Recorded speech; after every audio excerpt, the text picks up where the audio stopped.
रासा international school की तरफ से आप सभी का इस वीडियो में स्वागत है।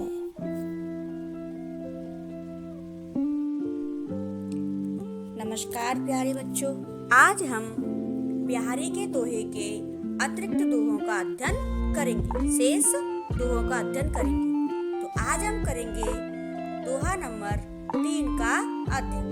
तो चलिए पढ़ते हैं दोहा नंबर 3। बतरस लालच लाल की मुरली दही लुकाए, सोहे करे बोहनु हंसे देन कहे नट जाए। बतरस लालच लाल की मुरली दही लुकाए, सोहे करे बोहनु हंसे देन कहे नट जाए। तो यहाँ पर श्री कृष्ण और गोपियों के मध्य जो लीलाएं हो रही हैं उनका अध्ययन यहाँ पर उनका जो है अध्ययन किया गया है। यहाँ पर उन लीलाओं का वर्णन किया गया है। यहाँ पर बताया गया है कि बतरस लालच लाल की, तो पहले हम यहाँ शब्द अर्थ कर लेते हैं। बतरस लालच का अर्थ है बातचीत का आनंद लेने के लालच में लाल की अर्थात श्री कृष्ण की मुरली बांसुरी धरी लुकाए, अर्थात उन्होंने उनकी बांसुरी को क्या कर लिया है, छुपा लिया है। श्री कृष्ण की बांसुरी को उन्होंने छुपा लिया है। किसने? गोपियों ने। क्यों छुपा लिया है? उनसे बात करने के लालच में, क्योंकि वो जब छोटे बच्चे से कुछ चीज बातें करते हैं तो उसकी बातें बहुत अच्छी लगती हैं, इसलिए उनकी बातों से आनंद लेने के लिए उन्होंने उनकी मुरली को छुपा लिया है। सोहे करें पहुने हंसे देन कहे नट जाए। वो सोहे अर्थात शपथ लेती हैं, सोहे अर्थात शपथ लेती हैं, बहुन करती हैं, वो शपथ ले जाती हैं कि हमारे पास आपकी मुरली नहीं है, लेकिन वही बहों में अर्थात बहें इनको कहते हैं आईब्रो जो हमारी होती है उन्हें बहें कहते हैं। तो बहें हंसे और आपस में एक दूसरे को देख करके वो हंसने लगती हैं। लेकिन जब श्री कृष्ण उसे देने की कहते हैं तो वह नट जाती हैं, अर्थात मना कर देती हैं। नटी जाएं अर्थात मना कर देती हैं। तो इस पूरे पद का अर्थ हुआ कि बतरस लालच लाल की श्री कृष्ण की जो मूर्ति है, जो मुरली है, श्री कृष्ण की जो मुरली है उसको उसको लेकर के उसको जो गोपियां हैं छुपा लेती हैं और श्री कृष्ण से वे मना कर देती हैं कि हमारे पास तुम्हारी मुरली नहीं है। और जब श्री कृष्ण से मांगते हैं तो वो झूठी सौगंध खा जाती हैं और देने से मना कर देती है कि हमारे पास तुम्हारी मुरली नहीं है। लेकिन आपस में एक दूसरे को देखकर वही बहू में वो हंसने लगती हैं। अब हम इसकी प्रसंग सहित व्याख्या करेंगे। तो प्रस्तुत दोहा हमारी हिंदी पाठ्य पुस्तक स्पर्श तो से लिया गया है। इसके कवि बिहारी हैं। देखिए हमारी जो ऊपर वाली लाइन है वो तो हम किसी तरह की अगर व्याख्या आ जाती है स्पर्श में से किसी भी तरह की व्याख्या आ जाती है, गद की आए या पद की आए, तो हमें यहाँ लेना है। यहाँ अगर गद की आती है कि गद्यांश की व्याख्या कीजिए तो हम यहाँ गद लिख देंगे, है ना। तो प्रस्तुत दोहा हमारी हिंदी पाठक पुस्तक स्पर्श से लिया गया है। इसके कवि बिहारी हैं। ये दोहा उनकी रचना बिहारी सतसई से लिया गया है। इसमें कवि कहते हैं कि गोपियों ने श्री कृष्ण से बात करने के लिए उनकी मुरली को चुरा लिया है, अब हम इसकी व्याख्या करेंगे।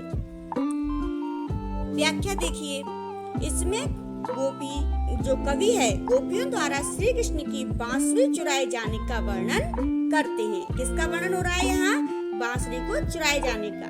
कवि कहते हैं कि गोपियों ने श्री कृष्ण से बात करने के लालच में उनकी बांसुरी को चुरा लिया है। उनसे वो बात करना चाहती हैं। अब वो वैसे तो बात करेंगे नहीं, इसलिए उन्होंने उनकी बांसुरी को चुरा लिया है। जब उनकी बांसुरी खो जाएगी तो अनेक प्रकार की लीलाएं करेंगे, वो मुंह बनाएंगे तरह तरह का, उनसे कुछ झगड़ा करेंगे। तो उस लीलाओं को करने के लिए, उन अटखेलियों को करने के लिए उन्होंने उनकी बांसुरी को चुरा लिया है।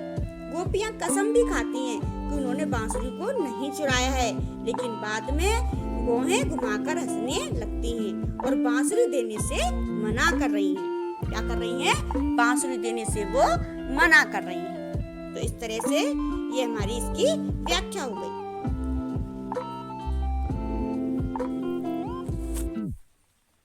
अब हम दोहा नंबर 4 का अध्ययन करेंगे।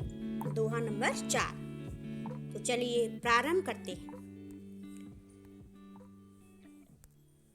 कहत नटत रिजत खिजत, मिलत खिलत लजियात, भरे भवन में करत है, नैनन हूँ सब बात। तो यहाँ पर जो बिहारी जी हैं, यहाँ पर नायक और नायिका का उन्होंने सुंदर वर्णन किया है और यहाँ पर उन्होंने श्रृंगार रस के संयोग श्रृंगार का वर्णन इसमें किया है। इन्होंने श्रृंगार रस का इसमें वर्णन किया है और श्रृंगार रस के संयोग श्रृंगार का वर्णन इसमें किया है। तो पहले हम इसके शब्द अर्थ देख लेते हैं। कहत माने कहना, नटत माने इनकार करना, रिजत मोहित हो जाना, खिजत दिखावटी चिढ़ना, मिलत आंखों से मिलना, खिलत खुश होना और लजियात शर्माना। भरे भरे हुए, भवन माने भवन में करत है, नैनन हूँ सब बात, नैनों से ही सारी बात।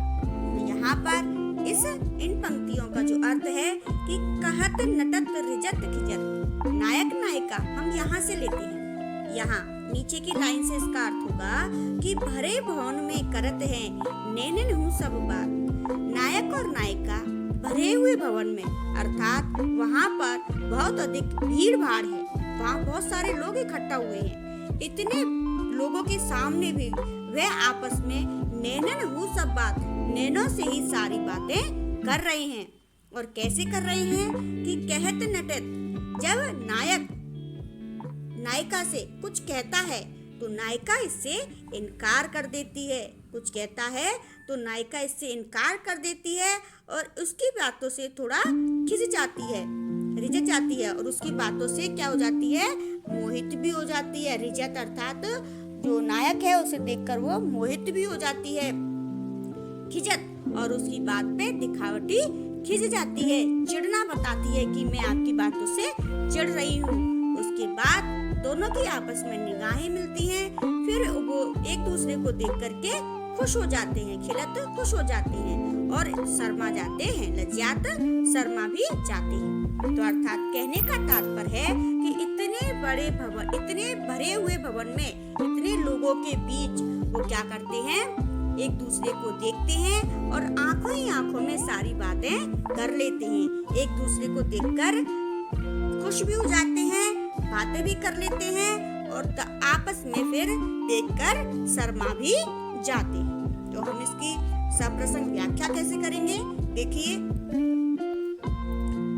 प्रस्तुत दोहा हमारी पाठ्य पुस्तक स्पर्श से लिया गया है।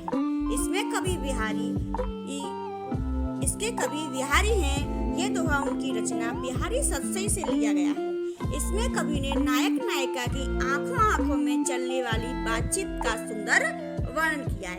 यहाँ देखिए, यहाँ तक तो हमारी जो लाइन है वो यहाँ पर समान आती है। उसके बाद हम यहाँ पर इस दोहे में जो बात कही जा रही है उसका हम वर्णन कर देते हैं। तो अब व्याख्या देखते हैं इसकी।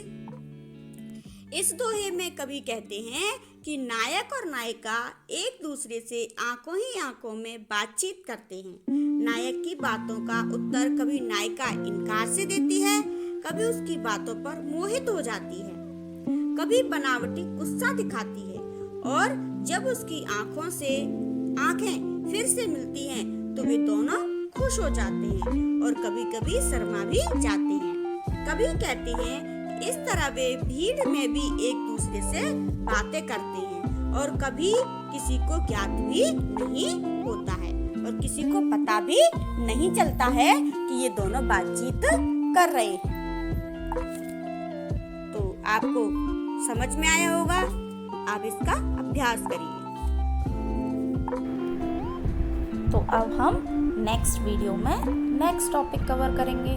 तब तक आप इसका अभ्यास कीजिए। धन्यवाद।